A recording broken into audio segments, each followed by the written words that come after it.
Welcome to REIN, the Real Estate Investor Growth Network with your hostess, Jen Josie. Join like-minded real estate investors and accelerate your business towards greatness. You will hear step-by-step strategies for success, interviews with real estate rock stars, and we will dig deep into past projects where we bear it all, including the good, the bad, and some just plain ugly. So get excited. Here's the bestower of badassery herself, the real Jen Josie. Listener discretion is advised. Hi, and welcome back. I'm Jen Josie, creator of REIN, the Real Estate Investor Growth Network. Whoop, whoop. On today's episode, we have a guest that will be sharing their badassery. But before we begin, here's today's badassery bestowment, my little badass gift to you. Today's topic is working with insurance agents. There are tons of insurance agents out there. In fact, I used to be one. The key to finding a good insurance agent is to choose one that understands you will be flipping properties. You will not be getting a typical policy that regular homeowners get. The 3 types of insurance you need when flipping houses is vacant dwelling, builder's risk, and hazard insurance, also known as general liability.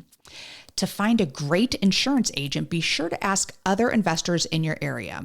We currently use one umbrella policy that covers all our rehabs.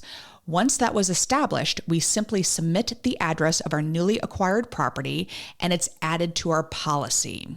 For an extra layer of security, we also add our lender as an additional insured. So, to make sure you, your rehab, and your lender are properly protected, find a great insurance agent to add to your team. Now, on to today's episode of the Real Estate Investor Growth Network podcast. We have with us Suzanne Brubaker. Prior to real estate, Suzanne had a successful career in grants financial management for over 20 years, working at both Florida International University and NC State University. In 2017, she quit her career to homeschool her 2 daughters and start a homestead. In 2020, she started her real estate investment journey along with her husband, Josh, who was a new construction builder for 25 years. Together, they run their business with Suzanne handling all the financial aspects as well as self-managing all their rentals. They currently have 10 doors and have completed 3 flips and are looking to double their portfolio in 2023. In 2021, they took a leap of faith and sold their house. Josh quit his career in construction, and they decided to travel the country in their motorhome. I can't wait to hear all about this. So welcome to the show, Suzanne. Thank you. Yay. So happy to have you. I had forgotten the whole Miami connection because I was born in Miami. We had this conversation, didn't we? Yes, we did. That's right. Ages ago. And I'm just remembering it now. But FIU, what is that? Panthers? Yes, I think so. It's been so long. Yes, I think so. Yes. Yeah. Now, are you from South Florida? Yes. Okay. Born and raised Miami. Oh my goodness. Where'd you go to high school? Southwest. My cousin went to Palmetto. Anyway, I grew up in Broward County, but I was born in Miami Shores. So small world. Yay. Well, enough about me. Let's hear all about you. How did you get involved in real estate? So we had some friends that we met through our church, and they basically told us all about it and, told us to get onto, bigger pockets and, read all the books, the Burr books. And, we read so many books, Rich Dad, Poor Dad. That was a big game changer for me, just mindset change. Huge. And they made sure that we went to the BP meetings and the investor meetings. That's where I met you. Yes. Just getting educated for a few months. Yeah, quite a few months before we ever bought our first property. Just networking. I mean, I love hearing this because there are so many listeners out there that can't afford to, buy into some of these massive programs, but you don't need to pay for a massive amount of education if you are smart about what you are doing with your investment properties.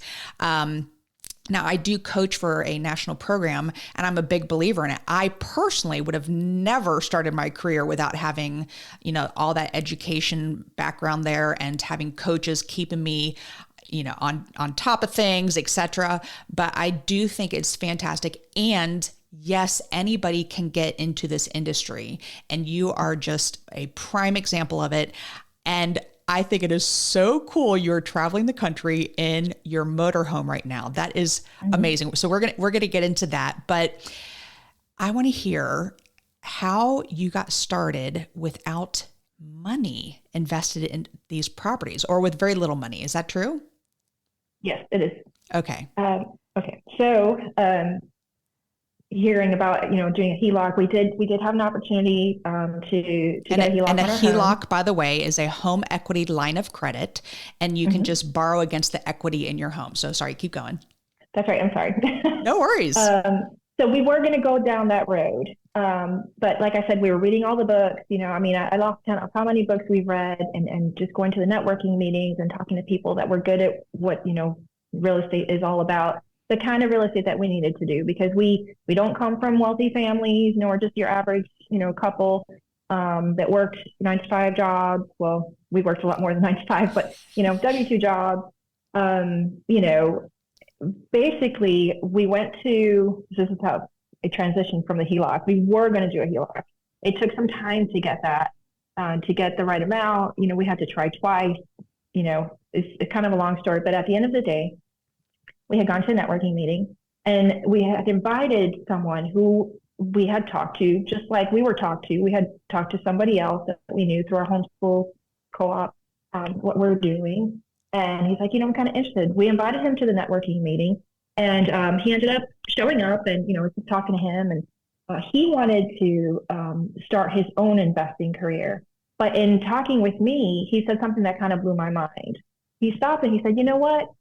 Instead of investing on my own property, I think I want to invest with you. And I just now, because I was like, wait, no, I'm not prepared for that. And he said, Suzanne, you know more than you think you know. And it just got me thinking.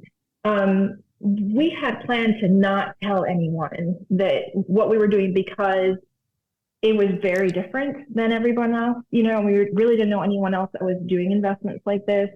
So we were just kind of keep it on the down low until we were totally successful, and then be like, yay, look what we've done, But we kept hearing that you just tell people what you're doing and tell people what you're doing. So then we did. And we approached someone that we knew had funds, wasn't investing them, and didn't really know where to start. So we talked to that person, and we said, look, you have to do something with your money. Because you have it in a bank account getting like 0.01%, whatever. Yeah, exactly. You're not really making any money. Right. You have to invest that. You don't have to invest it with us, but you have to invest it. But if you want to invest it with us, we will pay you interest. You'll be a lien holder on the house. It's not completely without risk, but it is quite safe for you, because if we fail, you get the house, right? So we just explained the whole thing. And, she said, let's do it. So she funded our first purchase. We never used the HELOC. Wow. Never used it. I mean, we ended up putting in a little bit of our own money in that, but really it was just private money, and it worked beautifully. So as soon as we closed on the refi on that, she wanted the next one, and then we've talked to other people. So basically, that's how we fund our deals. It's a win-win situation, because they're getting interest, and we're funding a property, and we're burning it out. So well said. And what was the interest rate that you pay this person? 10%. 10%. That's a great number. And especially for the listeners out there, if you are looking to find private money lenders, you're doing some of your friends a disservice by not growing their money for them, because you said it was sitting in a bank account earning like 0.1%, which is ridiculous. Mm-hmm. And here you took out their money, took it to a party, they made some friends, and then brought their friends back to that bank account. Okay, so they earned their principal back plus the interest. And it is just a very quick and fast way to grow your money. So excellent. And another great point you made was once that money comes back to them, they're like, okay, where's the next deal? Like they get hooked. And a lot of students that I speak to, they're like, how do you even get private money lenders? And it's just exactly what you're saying. You got to just tell everyone. And the networking is so very important. So let's go a little bit more into networking. Why is networking important to you? Well, because if for nothing else, you get pumped, you get reminded of why you're doing this, your why. It's so funny you said that because I just went to the Bigger Pockets meetup last night and my liver is still hurting. That's how pumped up I got. My liver hurts this morning from the Bigger Pockets meetup last night, but I'm sorry, keep going. But yes, it is very inspirational. And, you may hear an idea and be like, I haven't done that for years. I'm going to try that again. So I'm sorry, keep going. Absolutely. So you get pumped, not your liver, then that's not the goal. You get pumped, you get ideas, you're hearing what other people are doing. You're learning things without even, purposely learning, you're just having discussions and maybe you could try this or maybe you can try that. Connections. I mean, through our network, there's been times where I just had a maintenance request a couple of weeks ago and my plumber was in Virginia. And, we reached out to our network and said, hey, we need a plumber. Does anybody have a plumber? And we were able to get a plumber out there and, take care of what, the problem that happened. It was an emergency situation. So we really needed something done right away. There's just so many reasons you can end up JV, having some kind of joint venture, with someone.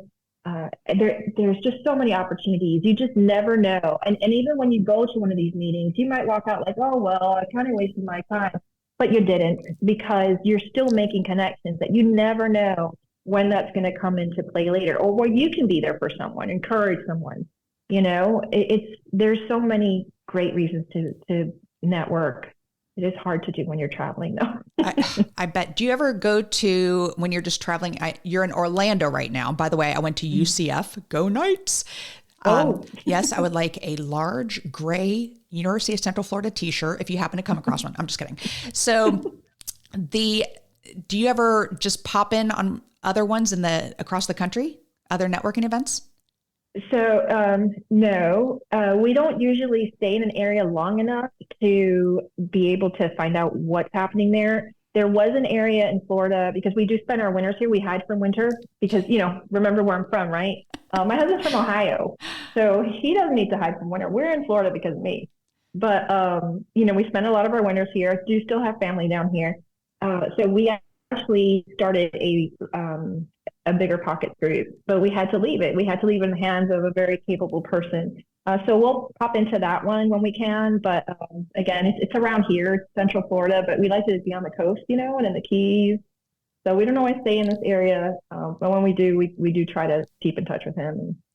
Very nice. Yeah. Running meetups can be tough. I've done it, for a while and, constantly trying to find speakers and do all that. But it's so important, but it also helps build your credibility. Don't you think when you are the one running it, people are like, well, she's got to know what she's doing. So let's lend her more money, etc. So I want to get into this whole traveling thing because Suzanne, this is why I brought you on the show, because I saw you at a Bigger Pockets meetup here in Raleigh recently. And I was like, that is the coolest thing ever. I don't know if I could survive with my husband and if I had 2 daughters as well. Do you have any pets with you? I did, but he died. Oh, I'm so sorry. Yes. No, it actually was a beautiful thing that we were in a small space because we could be with him. So it was actually perfect. It was perfect. He was very, very old. Well, I'm sorry for your loss. But when you are traveling with your entire family in a very confined space, where are you staying at? I think you said campgrounds. Is that okay? And you just pay for like a hookup there? Well, we actually have a membership. There's a ton of campuses, over 100 around the country. So we pay that membership, and for the most part, it doesn't cost us anything to stay there. It just has a membership. Mm-hmm. That is so cool. All right. Yeah. So you are now getting into real estate, your husband quit his job after 25 years and you sold the house. And how are you affording to travel across the country now? Okay. Well, so we did have equity on our house. So once we sold the house, we have that, but we've also been doing flips. So actually the timing was perfect because when we sold our house and we stayed local to the area because we had two flips we were working on. So we stayed close to one, and the other one was 2.5 hours away because we were thinking moving, to another part of the state. So we were actually looking at houses out there. We bought a gutted, beautiful English Tudor style house in Mount Airy. It was adorable. It was such a hard house to sell. But when we finished the flip that we had in Durham, we were able to move to Mount Airy. And then, my husband was able to GC that project and get it done. It was really hard to get trades and interview trades and get them to understand what he needed to have done and make sure that it was done correctly when he was 2.5 hours away. So we were able to move there. We just lived in Mount Airy for 2.5 months and finished that house. That's such a cute area. What was the show that was filmed there? Andy Griffith. Andy Griffith show. I should know that. So yeah, that's just such a lovely area. And Pilot Mountain is right near there too. It's close by. Yes. Very cool. All right. So you are traveling the country with, again, 2 daughters, husband. How can you keep maintaining your business while you are traveling across the country? So it's actually quite easy. As far as my husband does the renovation. So if we're not renovating anything or we're either in between houses or, we're done and now it's on the market, we can leave. The only time that we need to be on site is when we're in full renovation and if we don't have a trade that we can trust to handle that, the oversight. And the rest of the time we're free to go because all the property management, all the financials, we have sending closing documents from I think 5 states at this point. So we've done remote closings, for Ohio. And I think we did one, we were in Indiana, but we drove into Ohio, Pennsylvania, we closed here in Florida. So we can do that from anywhere. It's just the renovation. And only because my husband is a builder for 25 years and he has high standards, that he wants to be on site. But then we'll just find a campground close to the area and we'll stay there, get to know the area while he works. And, my job is consistent. It's all the time. So, well, I know a lot of listeners and even myself, just something like this is one of the coolest things ever. And people want to get into real estate. So it brings them opportunities to be able to pack up everything and just start traveling and going everywhere. So I think you're going to be a big inspiration for others that are listening to this episode. I think it's so great. So when you are working with your husband, especially in such close quarters, how do you keep yourself organized? So you say here that you break it up into roles that you can rock. So what does that mean? So he's good at things that I have no idea about. And I'm good at things that he has no idea about. We have tried to do a little bit of cross training. So I know a little bit about if something should happen to him, I know the general idea of the steps, what should be done first. What are the critical trades? He's taught me some of that, but it's still his job and I don't tell him how to do it. And the same thing for me. He doesn't tell me how to do the finances. He'll read a contract that he has to sign and that kind of thing. I might bounce some ideas off of him, but basically I do all the financials, dealing with the attorneys on all the closings, all the refis, all that. That's all me. And then all the property management. So, so where we not collide, but where we come together is that I get a maintenance request, and he's the one that may contact the trade and get in touch with the trade and have discussions about what needs to happen. So we work together, but there's only been one time that we've kind of been like, okay, this is your playground, this is mine. Let's keep it that way, but we really work well together.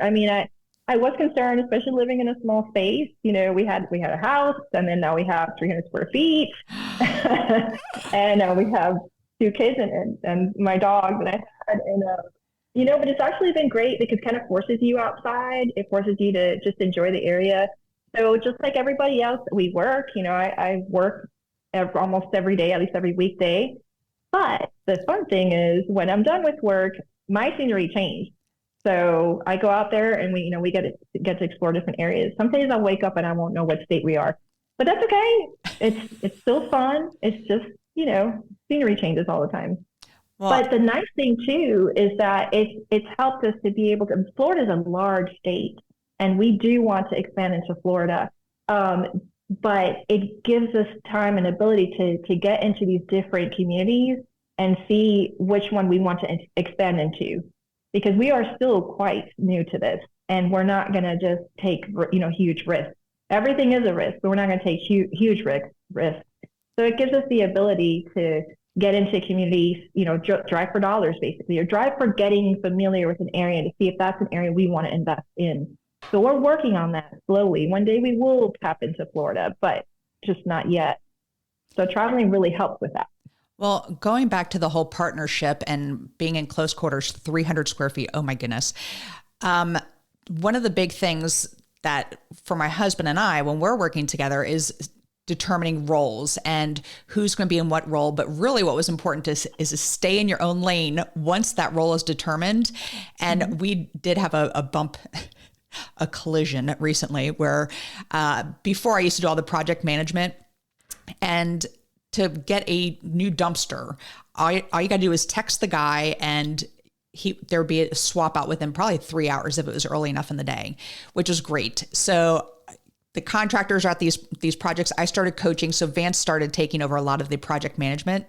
And there was a time where I was like, okay, they needed another dumpster. All right. We just got, they texted the dumpster's full. We got to swap it out. He goes, okay, let me put that on my list. And he's writing on, I'm like, what? No, like you text. And so this is where I was like, I'm taking this back. This is going back. Because I was like, how can you put it on a list and then in 2 or 3 hours, then request it? Now it's not coming out to the next day. So it's just one of those things where even though we tried staying in their own lanes, I had to take that back into my lane. So I just text the guy and be done with it. So, but I think a lot of our success is that we do respect the roles that each other plays in the company. He's the finance guy. I'm the mouth behind, in our business. And he does all the stuff I don't like to do, just like you were saying. I think that is perfect. And he did get his GC license. I told him I always want to sleep with a GC. I was really hoping he'd say, which one? But instead he got his GC license. So this has been great. You heard me at the beginning of the show. And by the way, Suzanne, you are going to be inspiring so many people listening to this. I love it. But you heard me at the beginning of the show give a badassery bestowment. So do you have a little bit of a nugget to share with the listeners? Well, the main thing is that I just like what we were talking about in the beginning, anybody can do it if you really persist. You just have to be persistent. Somebody has said to me, it's not that it can't be done. It's how can it be done? There's a lot of, and that's where the networking comes in, because you might come up with ideas, or, you might hear somebody have an idea on something else. If we can do it, anyone can do it. Like I said, we don't come from wealthy families. We don't have an inheritance. We don't have anything like that. We just, really felt, like this was a perfect fit for us. Our backgrounds definitely help, but you don't even need to have a background like we do. Right. The education is there if you want it. You just have to go for it. That is so true, that the education is out there. I love how you said you just have to persist, because there are times where people will send out 100 postcards and they don't get any calls. And they're like, well, I tried, this isn't the right industry for me. And you're like, what? You have to be persistent. So very well said. Thank you for sharing that. The second part of the podcast is what makes Suzanne Brubaker a badass, which clearly you are. And I use the acronym BADASS. And the first one is B for book. What's a book that's made a huge difference in your life? I know a lot of people say that Rich Dad, Poor Dad. Oh yeah. I was an accountant. Not tax accountant, not tax, but my background in all those years, I was doing finances, and reports and spreadsheets. I can do anything on a spreadsheet. I can plan a wedding on a spreadsheet. So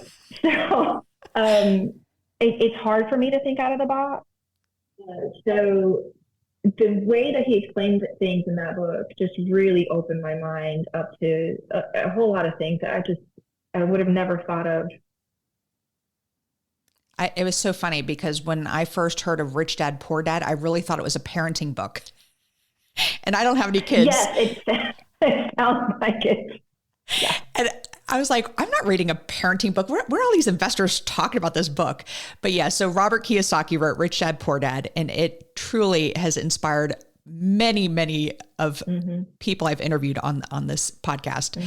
All right. The first A in Badass is advice. What's the best piece of advice you've ever received? Get out there and network. Just do it. Get out there, network, get pumped. Pump your liver. Not the liver. Pump your mind. And just get out there and start. Just start. So well said. Love it. All right. The D in Badass is for drive. What drives Suzanne to be successful? Well, honestly, in my family,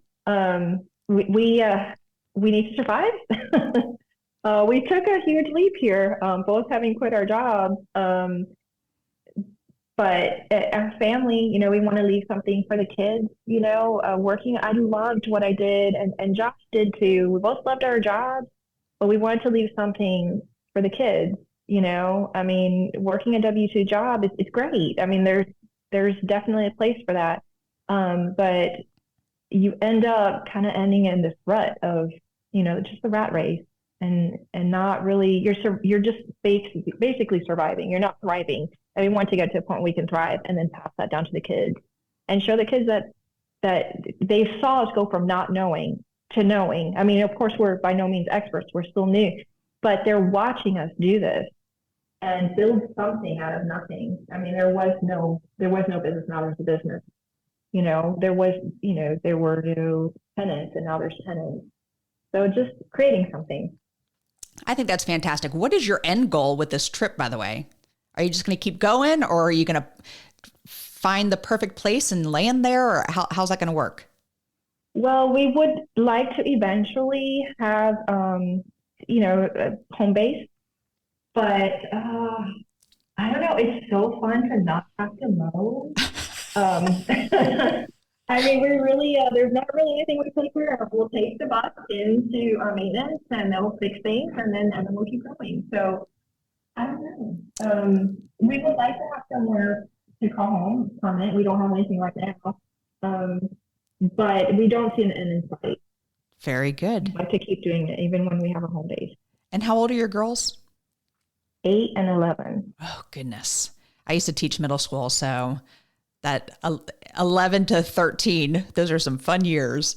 Yeah. All right. So the second A in Badass is aspiration. I'm a big goal setter. So what is a goal you are currently working on? We need more rentals. And I want to do at least 2 more flips this year. We want to double our rental portfolio for sure this year. That's our goal. Very nice. And that's a huge trend right now is people are doing the long-term rentals. I don't know if you've heard this, but are you hearing anything about the short-term rentals, how they're getting saturated? Yes. So that's why one of the hesitations I've had here with Florida, this is our second winter, researching and there's definitely a lot of short-term rentals here, but again, I'm a little conservative. We're not in the situation where we can just take huge risks. We're not there yet.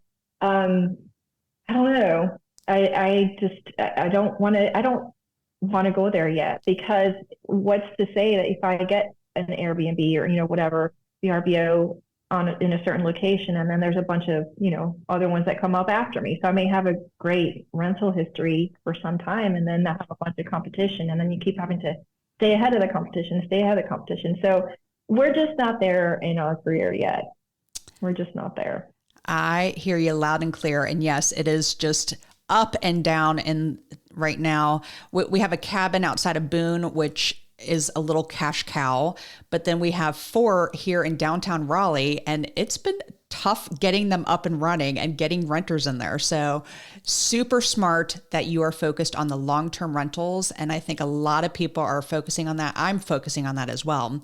We're wanting to get into commercial. So yes. Well, it's not just that. It's also because that's what we know. I mean, we haven't been doing this that long. I think the wisest thing is for us to continue with what we know, just get really good at it, get comfortable with it, maybe even just, have it where it completely supports us.